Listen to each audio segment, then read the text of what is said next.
Ok. C'est Canal.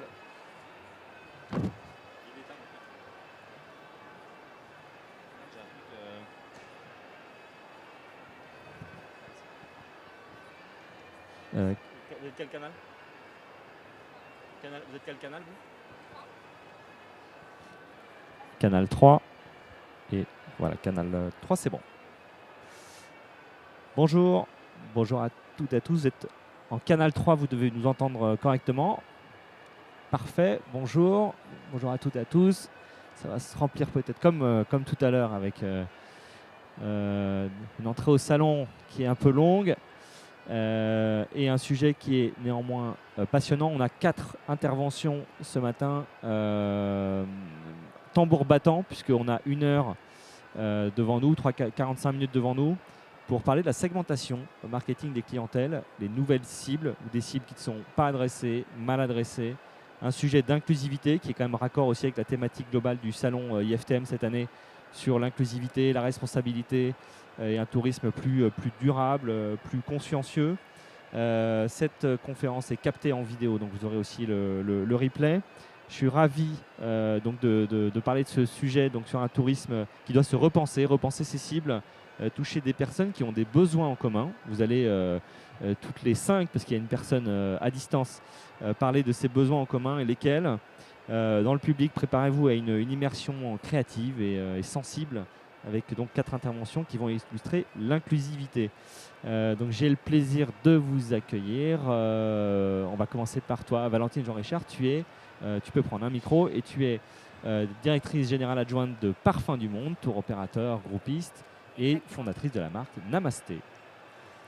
Bonjour tout le monde, merci Nicolas de m'accueillir sur cette conférence. On est ravis. À tes côtés, donc, Mariva Maïti, tu es directrice tourisme d'Aviareps. Je te laisse te présenter. Bonjour à tous, donc Mariva Maïti, directrice tourisme du pôle tourisme d'Aviareps. Et donc tu es la représentante de Tahiti Tourisme. Et tout à fait, ouais, je représente notamment la destination de Tahiti et ses îles.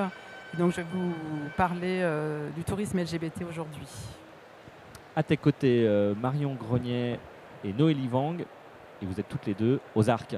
Oui, tout à fait. Bonjour à tous. On représente l'Office de tourisme des Arcs Bourg-Saint-Maurice. Je suis la directrice marketing et communication. Et Noélie, je vais laisser te présenter. Et donc Noélie, je suis destination manager pour l'Office de tourisme dans l'équipe de Marion.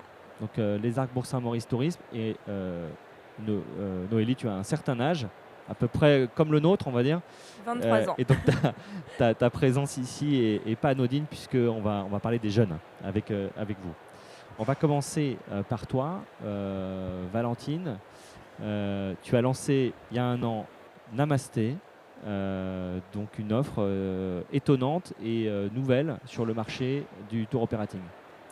Oui, alors Namasté, c'est un créateur de voyages bien-être. Le but, c'était d'offrir une expérience qui marie à la fois la découverte d'une destination, des expériences humaines, du partage et des ateliers axés autour du bien-être, du corps et de l'esprit. Ça s'inscrit dans une démarche qui n'arrive pas par hasard, qui est issue d'une très grande tendance de fond sur l'appétence pour les expériences bien-être. Tout à fait, et le marché du bien-être déjà est en plein essor en France comme au niveau mondial. La France se positionne parmi un des 5 premiers pays de pratiquants de yoga en Europe. Et on a quand même un phénomène de société qui devient de plus en plus important, c'est la santé mentale, particulièrement depuis la pandémie. Le sujet est devenu très présent dans les vies personnelles comme professionnelles. Pour vous donner un chiffre et une idée, seulement 4 personnes sur 10 en France se considèrent en excellent ou en très bon état de santé mentale. Donc là, c'est un chiffre très inquiétant, puisque ça veut dire que des années après la pandémie, on a une grande quantité de gens qui ne trouvent pas d'équilibre corporel et intellectuel dans leur vie. Exactement, et ça s'inscrit aussi dans le tourisme, puisque de plus en plus de personnes vont décider un achat de voyage avec cette dimension de bien-être et de prendre soin de son corps et de son esprit. Donc l'idée, c'est quand même, parce que les retraites, c'est pas nouveau. On a énormément d'acteurs qui sont positionnés sur les retraites. C'est quoi le concept de Namasté pour nous résumer? Alors, bon, c'est un peu la retraite moderne du 21e siècle, mais l'offre Namasté, elle s'inscrit sur des piliers qui sont quasiment toujours la même recette à chaque voyage, c'est-à-dire la découverte des sites emblématiques, culturels et historiques de la destination visitée, des visites hors des sentiers battus pour s'imprégner davantage du pays de manière plus authentique, des rencontres avec nos hôtes locaux pour du partage et de l'enrichissement personnel, bien sûr des ateliers bien-être dispensés par un intervenant tout au long du séjour qui va être à la fois guide et animateur et permettre de la convivialité au sein du groupe et pour finir des rencontres humaines puisqu'on est dans un groupe de voyageurs qui partagent les mêmes valeurs et qui sont des groupes assez restreints pour permettre la convivialité. Nos groupes sont composés de 8 à 16 personnes généralement. Donc là, tu reprends l'expertise, tu fais fructifier l'expertise de Parfums du Monde, que ton opérateur groupe qu'on ne présente plus. Tu as un stand, donc tu passes en premier parce que tu es extrêmement occupé et sollicité aujourd'hui sur le stand Parfums du Monde, sur le village des tours opérateurs. Donc, mais c'est vrai qu'à partir de cette expérience, tu as trouvé un positionnement qui est assez nouveau, qui vraiment répond à des besoins, qui est de ne pas s'enfermer forcément dans une maison pour faire une retraite, mais d'aller à la rencontre des cultures et de faire des ateliers assez pointus. Exactement. Je voulais m'imprégner de l'expertise qu'on avait chez Parfums du Monde, tour opérateur spécialiste des voyages de groupe depuis 30 ans désormais, et avec une certaine expertise et maîtrise de nos destinations, et apporter une expertise bien-être. Tout d'abord parce que c'est quelque chose que je maîtrise à titre personnel. Donc on a développé tout un panel d'intervenants variés, que ce soit autour du yoga, du pilate, du développement personnel, de la kinésiologie. Et là, on est en train de lancer l'astrologie. Ah oui, c'est extrêmement varié. Donc on est sur une sélection de destinations. Tu peux nous en parler un petit peu là sur un panel de lieux où on se sent peut-être porté aussi par les destinations, le local. Exactement. On a choisi aujourd'hui une vingtaine de destinations partout dans le monde où les programmes qu'on construit peuvent se prêter à la fois à de la découverte, du bien-être et s'intégrer dans une démarche éco-responsable. Donc aujourd'hui, on a beaucoup de destinations en Asie et particulièrement en Asie du Sud-Est parce que c'est facile et c'est très ancré déjà dans leur culture. On a développé des destinations en Europe pour avoir des escapades avec des budgets un petit peu plus restreints et surtout des durées qui soient plus accessibles. Et là, on travaille de plus en plus sur l'Amérique du Sud pour avoir des destinations qui sont très authentiques et très spirituelles. Là, on parle donc on est sur une conférence où on parle de segmentation des clientèles, d'inclusion. Ça veut dire que là, tu es allé chercher une offre avec une offre spécifique, une clientèle spécifique qui ne trouvait pas ce qu'elle cherchait avant. C'est qui les clients Namasté aujourd'hui? Alors aujourd'hui, on a identifié plusieurs typologies de clients. On va d'abord avoir les voyageurs solos, les personnes donc qui voyagent seules mais qui ne veulent pas forcément vivre des moments de solitude et recherchent la convivialité. On va avoir des personnes qui sont en remise en question, souvent personnelles ou professionnelles, et qui souhaitent prendre du recul. Des femmes qui veulent voyager en toute sécurité mais quand même vivre des aventures intenses à l'autre bout du monde. On va avoir aussi des personnes qui pensent que organiser un voyage dans une destination lointaine, c'est beaucoup de charge mentale et dans ces cas-là, nous délèguent toute l'organisation. Et on a aussi des voyageurs qui veulent juste de la spiritualité et du bien-être au sein de leur voyage. D'accord. Il y a un côté innovant aussi dans ce concept, c'est que donc, tu es créatrice de voyages et vous programmez au nom de Namasté des voyages, mais tu es en lien très étroit avec des intervenantes, des professeurs de yoga, de méditation, même d'astrologie comme tu disais tout à l'heure. Oui, on connaît tous nos professeurs personnellement. Voilà. Et donc tu peux capitaliser aussi sur leur réputation pour co-créer des voyages. Exactement. Le but, c'est qu'on co-crée ensemble une destination qui leur parle avec une énergie qui est la leur. Et nous, on va chercher notre clientèle B2C et eux vont chercher aussi auprès de leurs élèves, de leur patientèle, selon l'intervenant. Et tu es même allé encore plus loin, puisque Namasté développe aujourd'hui une offre assez spécifique pour le B2B, et ça, c'est assez nouveau. Oui, tout à fait. On a toujours capitalisé sur l'expérience de Parfums du Monde, qui est exclusivement en B2B avec les agences de voyage depuis 30 ans maintenant. Et on a souhaité toucher cette clientèle en leur proposant cette offre clé en main, qui est une offre assez innovante, puisque aujourd'hui, quand une agence reçoit un client qui souhaite faire un voyage autour du yoga et du développement personnel, il n'y avait pas de tour opérateur qui était positionné. Donc là, le but, c'est qu'ils puissent inscrire leurs clients sur nos GIR, puisqu'on a toute une série de départs garantis. Et de plus en plus, ils veulent privatiser en marque blanche nos groupes avec soit un intervenant qui est le leur, puisque souvent dans leur réseau, ils ont eux aussi des connaissances de professeurs de yoga qui souhaitent lancer leur voyage de manière légale, puisque je le rappelle quand même, pour aujourd'hui avoir le droit de vente du voyage, il faut une immatriculation, une garantie financière et une RC. Oui, là c'est important de le rappeler parce qu'il y a beaucoup de travel planners qui s'improvisent ou d'influenceurs qui s'improvisent voyagistes, c'est pas du tout possible. C'est pas légal. Alors moi, c'est pas forcément ma clientèle ou ma concurrence, c'est plutôt les professeurs de yoga en direct qui vont lancer leur propre retraite sans forcément s'appuyer sur un opérateur. Donc là, ce qui est intéressant, c'est qu'en ayant écouté les attentes du marché, tu peux aussi aider les agences à se projeter, les agences de voyage à se projeter pour répondre à cette demande, et que quelqu'un qui pousserait à la porte de leur agence de voyage va trouver une réponse qui est complexe à monter, parce qu'il y a aussi des points de souffrance à essayer de monter ses propres voyages-là. Il faut avoir une vraie connaissance de l'expertise, un vrai réseau d'intervenants. Déjà, et aussi on fait de l'itinérant sur tous nos voyages.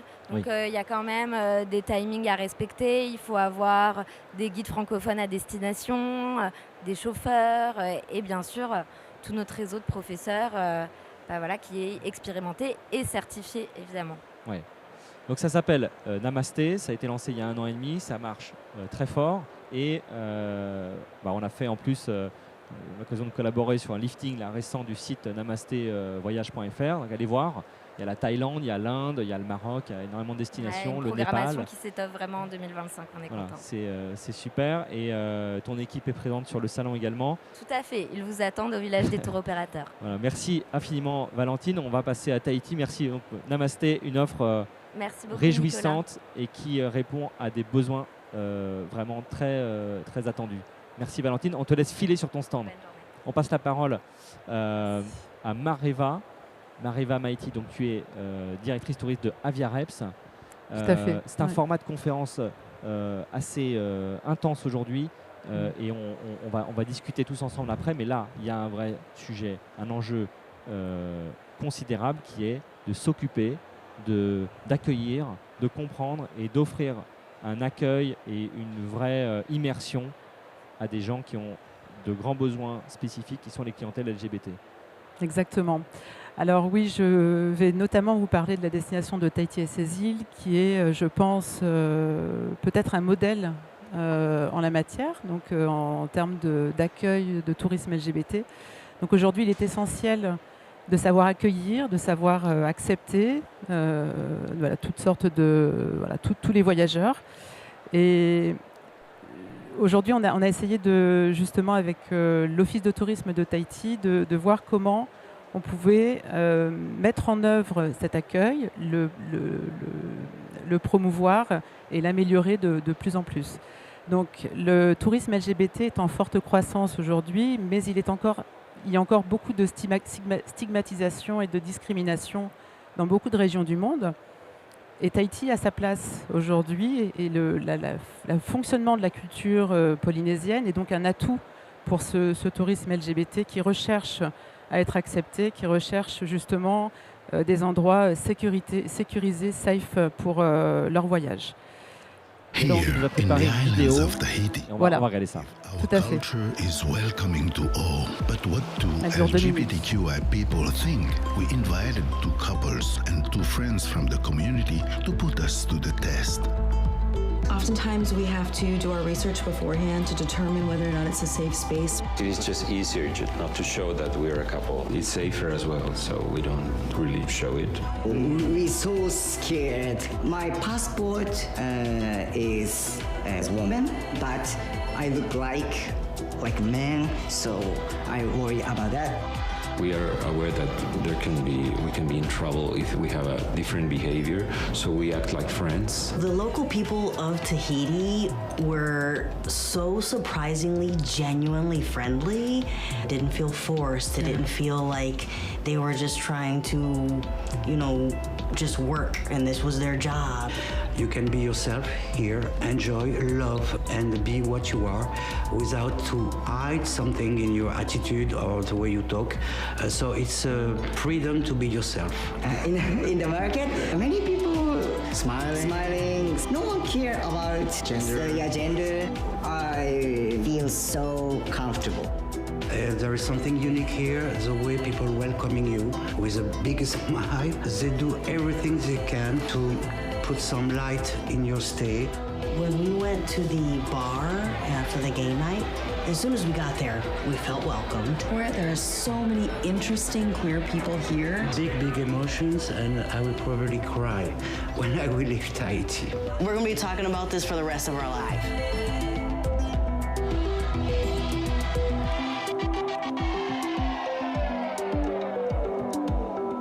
Everyone will feel treasured in the islands of Tahiti. Une vidéo assez sensible, assez émouvante. Très émouvante. Alors, je vais vous expliquer aussi le contexte. C'est important de savoir pourquoi on a mis en œuvre cette vidéo. Donc, il faut aussi comprendre une chose à Tahiti, c'est le concept du Maou. Le Maou, c'est une personne intermédiaire de genre qui a toujours existé en Polynésie, bien avant l'arrivée des Européens au XVIe siècle. Et donc, dans la culture vraiment intrinsèque des Polynésiens, on ressent déjà cette acceptation des Tahitiens envers les leurs. Donc ça, c'est quelque chose de très important à comprendre, cette notion de Maou. Et donc aujourd'hui, dans le tourisme, ça se traduit par des Tahitiens qui sont eux-mêmes de cette communauté, de ces personnes de la communauté LGBT, qui vous servent dans les hôtels, qui sont présents partout et qui donc ont naturellement cette forme d'accueil en eux. Donc, pour le prouver et aussi pour le constater, on a souhaité en 2023 mettre en place cette campagne, qui est une campagne à travers laquelle on a fait un casting de 3 couples, donc un couple d'hommes, un couple de lesbiennes et également un couple d'hommes transgenres. Cette campagne nous a permis de les inviter à passer une semaine en Polynésie pour faire un test, le test de l'accueil polynésien, et donc voir à travers eux quels étaient leurs sentiments, leurs sensations, leurs ressentis de l'accueil en Polynésie. Donc on les a castés, ils ont dû passer donc des tests, etc., sur plusieurs sujets que je ne pourrais pas évoquer tous aujourd'hui. Et ils ont été invités donc, dans plusieurs îles, dans 3 îles, Tahiti, Moorea, Bora Bora, au travers d'expériences, d'excursions, au travers d'achats au marché, à la rencontre de la population locale. Et donc cette expérience a été véritablement un succès et donc permet aujourd'hui de montrer que Tahiti est non seulement inclusive à la fois pour tout le monde, mais aussi pour une certaine... L'idée, en fait, c'est de montrer que Tahiti est une destination qui n'est pas une destination fun, comme on l'entend, mais une destination où, justement, l'exposition en tant que couple de la communauté LGBT n'est pas forcément quelque chose qui est très bien vu, dans le sens où les personnes qui, justement, de cette communauté souhaitent voyager et, justement, rester discrètes et donc avoir cet accueil et se sentir en sécurité sont vraiment les bienvenus. Mais il faut vraiment faire la comparaison entre une destination qui va être une destination très fun, où justement il y en a partout, et Tahiti qui justement reste une destination qui va plutôt adopter la discrétion, on va dire. Ok. Voilà. Et premium, bien sûr. Ouais, tout à fait. Donc le dispositif, vas-y, pour nous montrer un peu ce qui s'est passé alors. Alors, ils ont été accueillis donc, dans plusieurs hôtels. Alors, il y a eu bien évidemment un shooting photo dans le cadre de cette campagne, puisque cette campagne nous sert également à justement insérer ces photos, ces vidéos dans diverses actions marketing aujourd'hui. Parce qu'on les voit sur les réseaux sociaux de Tahiti, c'est-à-dire qu'on montre vraiment, on est passé d'une invisibilisation malheureusement de ces segments-là à une hyper-visibilisation sur les réseaux sociaux de Tahiti Tourisme, y compris sur LinkedIn. On met des photos donc, de clients LGBT, vraiment. Oui, tout à fait. Et ce que nous ont les feedbacks qui ont été faits par ces 3 couples sont extrêmement positifs, puisque indépendamment du fait que ce sont des personnes qui ont été castées, ils ont vraiment ressenti un accueil totalement naturel et d'insertion et d'inclusion par les Polynésiens. Ok. Voilà. Je ne sais plus où j'en suis dans les slides. Vas-y, avance. Mais voilà, donc l'idée c'était de promouvoir une inclusivité authentique à Tahiti et ses îles. Donc une démarche accueillante, bien sûr, sur une communauté ancestrale, donc avec donc un terreau fertile. Voilà. Ça, c'est ce que tu disais exactement. Tout à fait. Okay. Allant au-delà des archétypes, donc justement conventionnels des destinations festives de LGBT. Ouais, d'accord.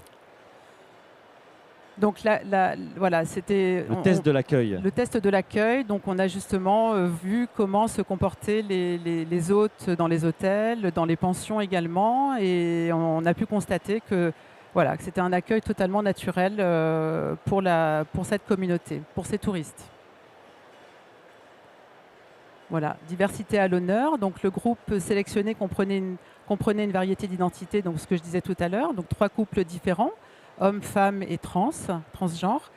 Et l'équipe de tournage a suivi donc ces couples tout au long, toute la semaine pour... Ils sont restés une semaine à peu près chacun. À peu près 7 jours, voilà, 7 D'accord. nuits dans les hôtels et pensions. D'accord. Et donc on a pu voir effectivement l'émerveillement, et aujourd'hui encore, on le ressent puisqu'on a encore des feedbacks de ces personnes américaines, japonaises et françaises qui ont eu la chance de vivre ça. Voilà, dans les îles. Ce qu'on peut en penser d'ores et déjà, c'est que le casting, il y en avait un, mais on sent bien dans la vidéo qu'on a vue que c'était extrêmement spontané. C'est des gens, monsieur et madame tout le monde, je dirais, ou monsieur, les messieurs qu'on a vus, les dames qu'on a vues, qui sont vraiment issus du grand public et pas des acteurs, quoi. Et on a bien vu l'émotion, les trémolos dans la voix, exactement. Dans ce qu'ils ont vécu. Ce que tu veux dire par là, et je trouve ce qui est intéressant, parce que moi j'ai pu collaborer à une époque avec Tahiti Tourisme, c'est que c'est pas simple quand on est voyagiste, quand on programme des destinations, de répondre à ces demandes-là et de s'assurer que même si on a des garanties sur le papier, sur place, c'est pas toujours la même chose. Et ce que tu dis, c'est que Tahiti Tourisme, Tahiti et ses îles, l'archipel, c'est une des rares destinations au monde où il n'y a aucune question à se poser. C'est ça. Il n'y a aucune arrière-pensée à avoir quand tu arrives en tant que LGBT là-bas.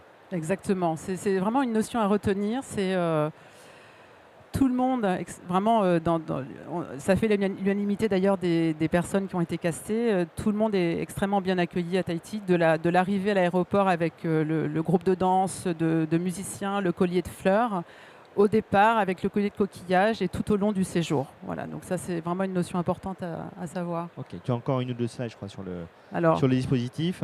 Ah non, c'était bon. Donc il y a un consensus unanime. Est-ce qu'il y a une transformation dans l'image de Tahiti? Est-ce que vous avez eu des entrants de leads, de demandes, de réservations?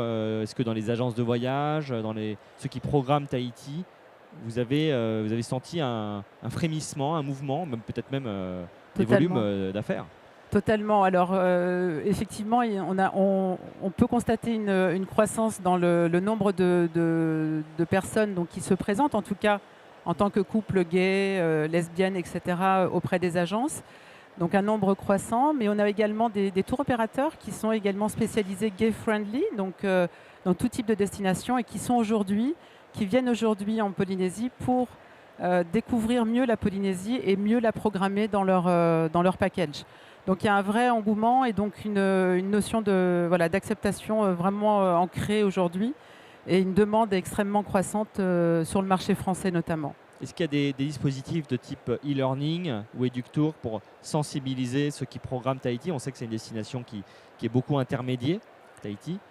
Et donc les croisiéristes, les offices de tourisme, l'office de tourisme c'est vous, mais les partenaires d'offices de tourisme, donc les hôteliers et les voyagistes, ça passe le message, ils commencent à se dire voilà, on va filer sur Tahiti en priorité pour ce type de clients. Alors aujourd'hui, je pense qu'on est encore dans je dirais peut-être encore une segmentation dans le sens où le tourisme LGBT va naturellement s'orienter vers un tour opérateur LGBT qui donc programme, qui s'intéresse plus à cette communauté. Mais effectivement, ce qui va se passer par contre en local, c'est qu'on va former les hôteliers à savoir justement accueillir, à s'adapter aux besoins de la communauté, parce qu'il peut y en avoir aussi des besoins différents. Et donc, on va aussi surtout former la communauté locale, donc les hôteliers, les pensions de famille, les restaurants. Donc ça, c'est quelque chose qui est fait au niveau gouvernemental et le gouvernement de Polynésie s'intéresse énormément à ça. Et donc, il y a une promesse à la fois des acteurs polynésiens, que l'on appelle les acteurs locaux, mais aussi du gouvernement de manière plus large. Et ça englobe une politique d'inclusion qui est extrêmement forte au sein du gouvernement polynésien aujourd'hui et du ministère du Tourisme, qui est représenté aujourd'hui par le président de la Polynésie, M. Moetai Brotherson. D'accord. Pour une démarche qui est à tous les niveaux de l'État et du gouvernement polynésien aussi. Ouais. Tout à fait. Passionnant et c'est une première. Moi, j'ai pas beaucoup vu une telle, pardon du terme, industrialisation du concept à un niveau si poussé. Donc vraiment bravo. Et Avia Reps évidemment représente Tahiti et donc accompagne cette démarche autant que vous pouvez. Tout à fait. Bravo Mareva. Tu peux passer à la slide suivante. Merci. On va reparler de ces clients-là, mais il y a un sujet qui va nous passionner aussi. Dans quelques instants, c'est le tourisme des jeunes. Alors, est-ce qu'on peut faire des croisements avec les jeunes LGBT aussi? J'imagine qu'il y aura des choses à discuter à la fin de la conférence, mais le tourisme des jeunes. Marion et Noélie, vous travaillez pour la station des Arcs, les Arcs Bourg-Saint-Maurice Tourisme. Tout à fait. Et là, vous avez monté un dispositif bien costaud et bien ambitieux pour séduire les jeunes qui sont en désaffection quand même, avec des chiffres que vous allez nous montrer de la montagne française. Donc on revient en métropole et on va partir à la montagne. On passe de Tahiti à la montagne. Je vais vous parler des Arcs. Alors les Arcs, c'est où? Parce que nous, on le sait, mais peut-être pas vous. On est basé en Savoie, en France. On est une station de ski, mais pas que. Je vous ai mis une grosse slide avec plein de chiffres pour que vous puissiez un petit peu vous projeter. On a une clientèle plutôt française, accessible en train avec TGV, Eurostar qui nous lie. On est labellisé Proconvert parce que tout ce qui est autour de destination responsable est très important pour nous. Et on a des millions de nuitées. Et on a une répartition de clientèle qui est à peu près sur 25% l'été et 75% l'hiver. On y reviendra parce que c'est un sujet qui est important. Donc le sujet multisaison est là, est posé. Et on en vient justement à un sujet plus précis. C'est un petit peu le désamour de nos jeunes pour le ski. Pourquoi c'est compliqué? Alors là, je vais vous montrer juste la photo à gauche. J'ai demandé à ChatGPT de nous représenter justement les skieurs à la montagne. Ils sont plutôt vieux, ils sont souriants avec des cheveux gris. Mais en fait, en moyenne, ils ont 40 ans. Ils sont très blancs aussi. Ouais, très très blancs, pas beaucoup de mixité. Donc l'inclusion, là, c'est raté là, sur ChatGPT. C'est hyper raté. Les hallucinations de l'IA dont on parlait il y a quelques minutes dans cette salle, c'est raté. Tout à fait. Et on voit aussi dans la presse, on est souvent bâché sur tout ce qui se passe entre le jeune et la montagne. Il y a un vrai clivage parce que ça reste compliqué, ça reste cher et une destination plutôt élitiste. Avec tout ça, qu'est-ce qu'on fait? On essaye de faire des choses parce que c'est important pour nous justement d'aller redorer un petit peu notre image là-dessus. On va le voir qu'on va le faire à travers plusieurs choses, sur l'offre, sur les événements, sur les lieux en fait qu'on va pouvoir créer aussi pour nos jeunes, notre communication. Nos engagements, parce qu'on voit aussi que les jeunes sont de plus en plus engagés, et ça c'est important pour nous, et aussi sur la partie travailleurs. Première partie sur l'offre, rapidement, montrer aussi qu'on essaye un petit peu quand même de se bouger et de créer un petit peu des choses différentes. Alors, les premiers qui l'ont fait, ça reste quand même l'UCPA, parce que mine de rien, ils étaient précurseurs là-dessus. Et ça, c'est important de le souligner. Ils continuent leurs efforts justement à travers des offres packagées pour les étudiants, pour les boursiers, et qui nous aident à faire venir des jeunes à la montagne toute l'année. Oui, c'est sympa de communiquer auprès des jeunes, mais si c'est pour les emmener dans du 5 étoiles avec des semaines à 3 000 € par personne, c'est même pas la peine. Ça ne marche pas. D'accord. Donc du train, Du train. des hôtels nouvelle génération. Ouais, hôtel nouvelle génération, par exemple avec un hôtel à Bourg-Saint-Maurice. Donc on est en vallée, mais on est en 7 minutes en fait sur la station. Donc ça c'est intéressant aussi. Des tarifs plus bas. On peut avoir des chambres capsules avec une nuitée à moins de 40 € par nuit. Et du coup aussi avoir pas mal de courts séjours. On est loin des prix de la montagne habituelle. Tout à fait. Il y a aussi, je vous ai montré des trucs qui marchent moins bien. C'était notamment tout ce qui va être co-living. On en a beaucoup parlé, ça avait le vent en poupe. On va co-worker, on va tout faire tous ensemble. Et en fait, des fois, ça ne marche pas parce que les prix restent chers et finalement, les gens aiment aussi leur indépendance, même auprès des jeunes. Voilà. On a travaillé aussi tout ce qui est digital, ce qu'il faut savoir être connecté. Et on a une application Huge aussi qui fonctionne très bien. Les lieux et des événements. Toujours dans l'offre, du coup. Oui, parce qu'en fait, les gens, ils viennent skier, mais pas que. Et en fait, il faut qu'ils aient aussi des lieux pour se retrouver, pour faire la fête. Donc, j'ai parlé d'une marque que vous connaissez sûrement tous, c'est la Folie Douce. Mais la Folie Douce tout seul, c'est bien, mais il faut aussi avoir des animations récurrentes. Proposer un programme justement festif, et ils l'ont fait avec le Limited Folie. C'est un festival avec 15 dates différentes durant l'hiver et des DJ internationaux. Là, on parle d'une offre de lieux, d'événements pour une clientèle qui a moins de 30 ans. Tout à fait. Ouais, on est sur cette cible 18-30 ans. 20-30 ans, voilà. 20-30 ans. À peu près. Et l'idée, c'est d'avoir ce lieu qui rassemble, mais aussi d'autres événements. En parallèle, on a aussi des organisateurs d'événements privés avec l'Electronic Peak qui propose une semaine électro à la montagne, à la Folie 10, mais pas que, sur les pistes dans différents endroits. Okay. Une montagne de TikTok. Alors, si tu passes la slide d'après, on va les voir. Parce que j'ai fait le doublon. Vas-y, si tu passes la suivante, ça lance. Voilà. Il y a du TikTok. Donc, évidemment, TikTok, le média. Ça n'a pas lancé. Si, tu vas voir. Ah ouais. Donc là, on est à fond dans la cible. Là. Je vous ai pris un média parmi d'autres, mais celui-là, effectivement, il est à fond sur la cible. Et c'est montré qu'on arrive à faire du contenu qui marche justement pour cette cible-là en dessous de 30 ans. Et ce qui est intéressant, c'est aussi le truc d'après, c'est d'arriver à faire aussi du TikTok l'été. Parce qu'on souvent on se dit, l'été, la montagne, est-ce que ça les éclate de faire de la randonnée? Et là, on a une activité justement qui s'appelle le Mountain Kart. Et c'est de montrer qu'on peut faire aussi autre chose à la montagne. Donc là, on avait joué sur les codes en fait de la Formule 1. Et c'était toute l'équipe. Il y a Noélie d'ailleurs dans la vidéo qui participe aussi tout le temps en tant que figurante. Ça nous sert bien. Et à droite, on voit aussi les accueils d'influenceurs qu'on peut faire aussi tout au long de l'année. Parce que c'est important effectivement nos réseaux à nous, mais aussi de montrer qu'il y a des jeunes qui viennent à la montagne. Donc on a accueilli Lucas, Yes Cyril, qui arrivent justement à faire des performances comme nous, à plus de 1 ou 2 millions de vues. Et du coup d'avoir les codes de la jeunesse à la montagne. Donc tout ce que tu dis, tout ce que vous dites toutes les deux là, ça s'empile. Hein. C'est pas au choix. C'est que pour arriver à séduire les jeunes et les amener à la montagne ou même ailleurs, il faut de l'offre, il faut de l'expérience sur place, il faut les médias et des contenus qui vont les toucher, qui vont leur parler à l'endroit où ils sont et avec les codes qu'ils utilisent. Et c'est pas fini. Et c'est pas fini. Il reste encore 2 points. On souhaite parler d'engagement, mais engagement pas de manière moralisateur. Ce qui va toucher, mais même les plus vieux, c'est effectivement d'avoir des campagnes qui nous sensibilisent, parce qu'on est une destination, comme je vous le disais, accessible en train. Et l'idée, c'était d'avoir ces codes-là et de pouvoir les raconter, mais toujours sur le ton de l'humour. Donc là, je vous ai mis les 3 dernières campagnes qu'on a pu faire sur la partie mobilité, montrer comment c'est simple de venir à la montagne. Donc on a joué sur les codes, par exemple, la première campagne en parlant de la voiture avec un chemin sinueux et très compliqué, avec les enfants qui crient dans la voiture, le col du vomi, tout ce que ça peut impacter. Et ensuite, le côté fun, je suis en 7 minutes finalement et je suis le premier sur les pistes, alors que vous êtes encore dans les bouchons le samedi. Et la dernière campagne qui reprendra un peu les codes du karaoké. Voilà, je vous la délivre avant qu'elle sorte. Mais c'est pas fini.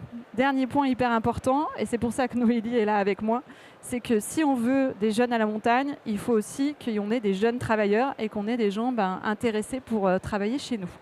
Et souvent, On est c'est sur pas la simple. marque employeur territoriale, là. On Ouais. arrive sur, ça va très loin.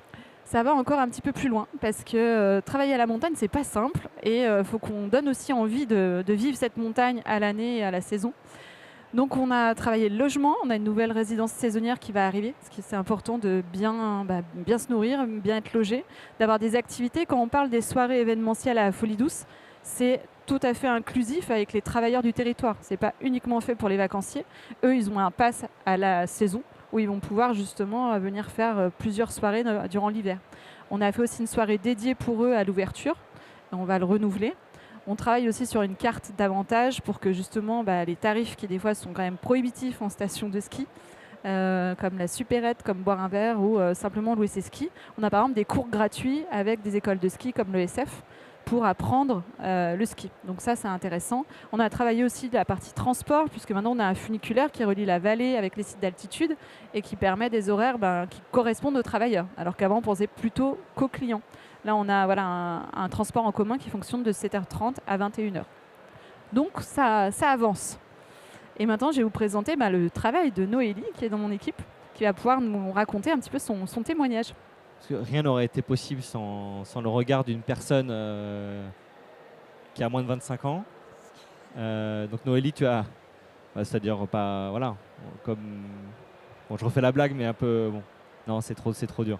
On a calculé hier quelle différence d'âge on avait et on s'est dit qu'il valait mieux pas en parler. Noélie, donc tu as 23 ans et tu as contribué beaucoup à cette campagne. Est-ce que tu peux nous raconter un peu ce que tu as mis en place et comment tu as apporté ta pierre à l'édifice en tant que cible? Oui, alors du coup, comme je suis très jeune, je sais aussi ce que les jeunes aiment et j'aide aussi les tours opérateurs à organiser leur séjour. Donc je suis facilitatrice, je mets en relation avec les partenaires, etc. Par exemple, cet hiver, on a accueilli une quinzaine de groupes de plus de 5000 étudiants au total. Donc ça va de 500 à 600 étudiants par semaine jusqu'à 1000 ou 1200. Donc mon travail, c'est de les aider à trouver des activités. On a des activités sur le domaine, la tyrolienne, le border cross, le bar sur les neiges, plein d'activités assez sympas. Également des soirées. Donc on a un centre des congrès et je les aide à organiser leur soirée à l'intérieur, à être en partenariat avec la Folie Douce aussi. Donc ça, c'est vraiment chouette et c'est ce qu'ils cherchent. On a les pool parties. Donc vraiment, on essaye de mettre en place avec tous nos partenaires et avec nos infrastructures ce qu'il faut pour les attirer. Et c'est vrai que c'est des séjours qui sont organisés par des tours opérateurs, mais qui restent hyper abordables. Qui sont présents ici. Qui sont présents ici, bien évidemment. Et merci à eux des voyages de jeunes étudiants. Ouais. Tout à fait. Ah, ça a coupé. Il n'y a plus de son. On a une coupure de son, messieurs. Messieurs. Ouais. Alors, ils sont en train de se... Okay. Ça revient.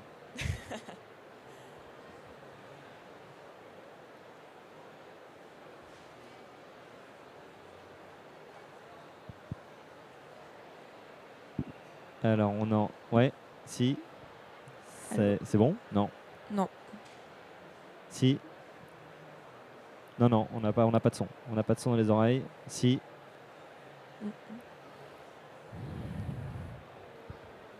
Voilà. C'est plus ce que c'était la technologie. C'est bon. Noélie, on t'a été interrompu. Excuse-nous. Oui, pas de souci. Donc au niveau de leurs besoins et leurs attentes, c'est de faire du ski, mais pas que. Donc c'est pour ça qu'on développe autant d'activités hors ski et annexes au ski, ce qui est très important. Et sur place aussi, on veille à ce que leur sécurité soit respectée et à ce qu'il y ait une bonne coordination dans la station avec tout le monde, que ce soit avec les propriétaires, avec les agences, avec la police municipale. On organise des réunions tous les matins. Donc oui, ils profitent, etc. Mais ils sont aussi en sécurité parce qu'il y a une équipe vraiment qui encadre avec des agents de sécurité, etc. Et au niveau des propriétaires, ils sont rassurés parce que leur appartement ne finira pas en lambeaux à la fin de la semaine. C'est ça. Voilà comment on... Génial. Et est-ce que toutes les deux... Enfin, tu as peut-être des propos à ajouter, Marion, pardon. Non, rien à Est-ce que toutes les deux, vous avez un conseil à donner, au-delà de ce que vous faites aux Arcs, à ceux qui nous écoutent pour cibler, pour proposer une offre bien adaptée? On va peut-être le voir tout à l'heure. Je te laisse avancer, mais c'est quand même un sujet que pas mal de gens se posent sur comment on peut décliner ce que vous faites, ce que tu fais aussi. Alors pas à d'autres destinations, mais enfin à un mindset adapté à cette clientèle-là. Je citerai un collègue à nous d'une station voisine qui nous a dit en fait, il faut faire les choses ce que les gens veulent réellement. C'est-à-dire qu'il ne faut pas aller proposer un produit qui nous plaît à nous, il faut se projeter et se mettre à leur place. Et au final, se mettre à leur place, c'est déjà l'accessibilité en prime abord. Donc c'est vraiment le prix. Où là, il faut qu'on soit très fort. Et on voit qu'on a encore vraiment des progrès à faire sur l'offre, notamment l'hiver. On verra que l'été, c'est encore un petit peu différent. Et c'est se donner quand même les moyens, parce que mine de rien, le poste de Noélie, il est clé. Mais il faut se donner les moyens de l'avoir au sein de nos offices du tourisme, etc. C'est vraiment le maillon qui va faire que ça se passe bien dans la station et que cette mixité de clientèle entre la famille, les jeunes, etc., ça se passe bien. Donc c'est aussi...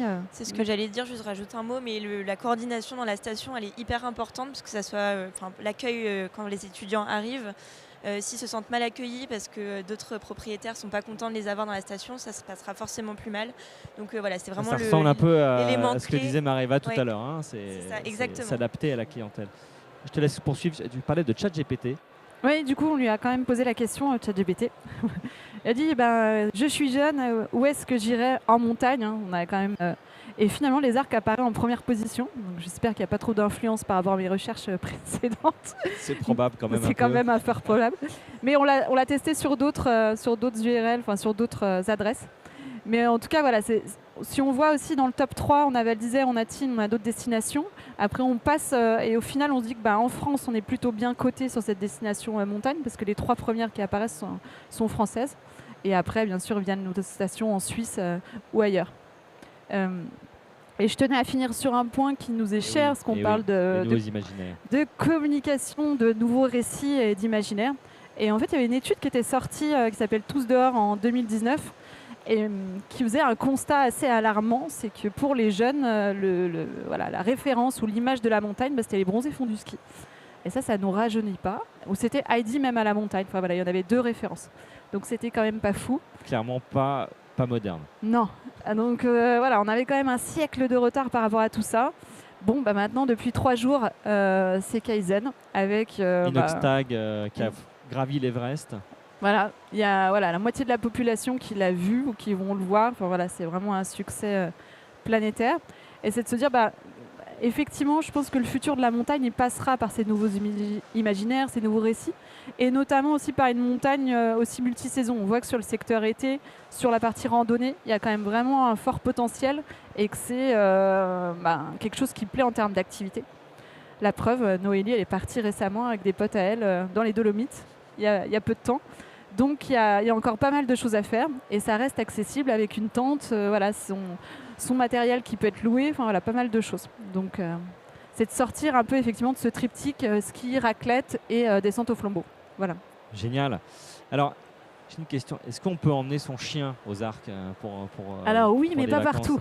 Et puis souvent avec un supplément. Alors on fait une petite transition. Vous allez voir la vidéo qui va suivre.